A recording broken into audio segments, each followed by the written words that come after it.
Was it difficult for you to adapt to life in Beijing at the beginning? Yeah, it was. It was, It right? was.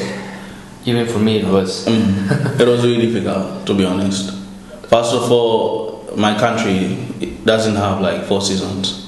You know. Okay. It's what, like rainy, Raining and sunny. dry and Yeah, I mean, raining and dry. So same as Costa Rica. same as your country, right? Yeah. So coming to China, I had to adapt with the coldness. and when I came to China, I was in September, like studying here in China. So it was really cold, I remember. But then you have to adapt with the weather, buying some coats, the winter boots and all that. So adaptation was inevitable. And also I had to adapt about food. I remember like for the last 2 or 3 weeks I used to eat in a international student canteen restaurant, because I think every university in China has like an international restaurant. It's a little bit expensive, and because you're a foreigner, you don't feel like you're spending much, because it was usually, I remember, like it was 30 kwai or 30 kwai to 50 kwai per meal. But if you convert 30 kwai to 50 kwai, it's like $4 to $5. Yeah, $4 but to $5. if it's constant, like it's expensive. Yeah. So you find yourself like you're running out of money if you eat in that restaurant every day. So what's next? You have to adapt now on the canteen. Yeah. Eating at the school canteen. If you eat at the school canteen, it's cheaper, because there's always a time that you might not be able to spend that much. Yeah. And also Chinese food, as time goes by, you tend to adapt and like Chinese food without even you realizing. Because What's your favorite dish? For me, jiaozi. Jiaozi. Yeah, jiaozi. Chinese dumpling. Yeah, dumplings. Yeah.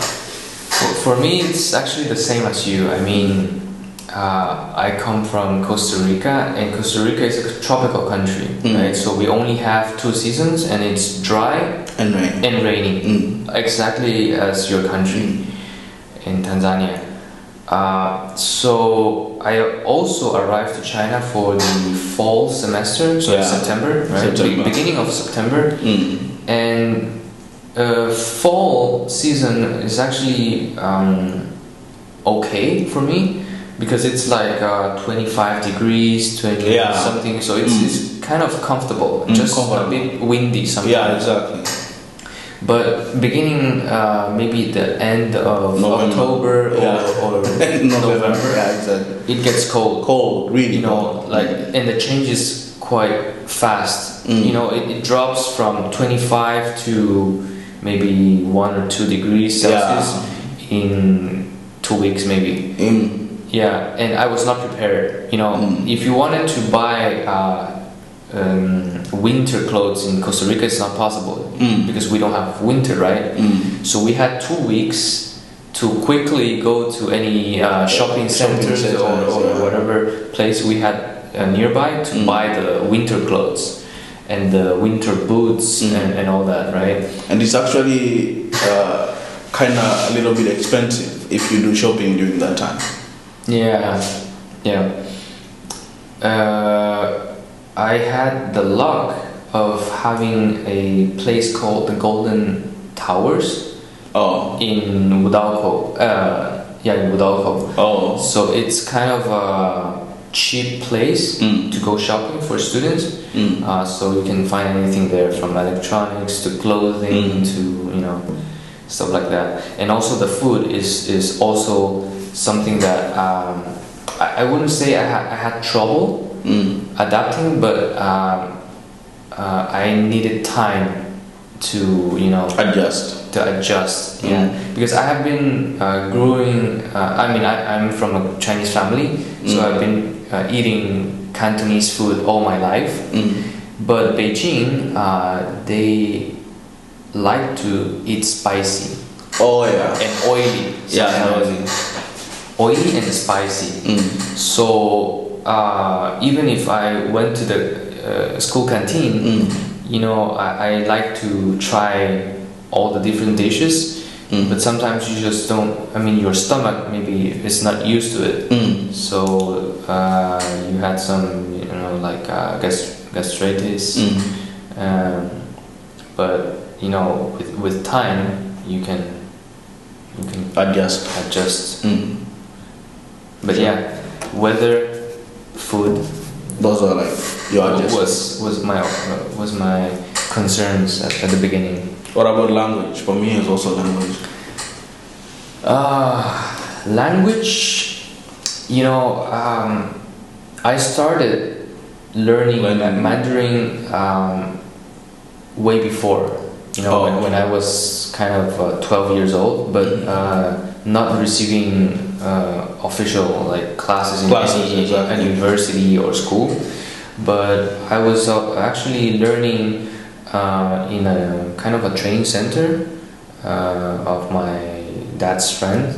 The main reason I started studying Chinese was actually hearing Chinese songs.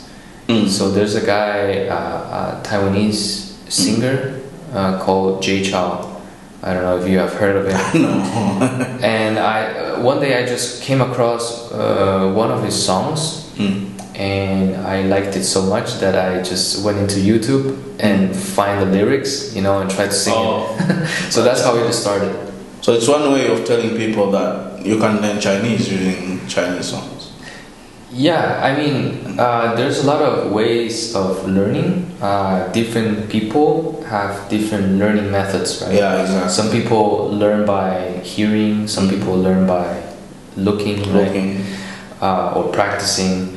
In my case, I started with hearing. I found that some Chinese songs were really beautiful or really good ones, and I just follow the songs and follow the singing. And try to, you know, learn the sounds and everything. The sound. So when I came here to China, language was a problem at the beginning, but I kind of adapted really quickly.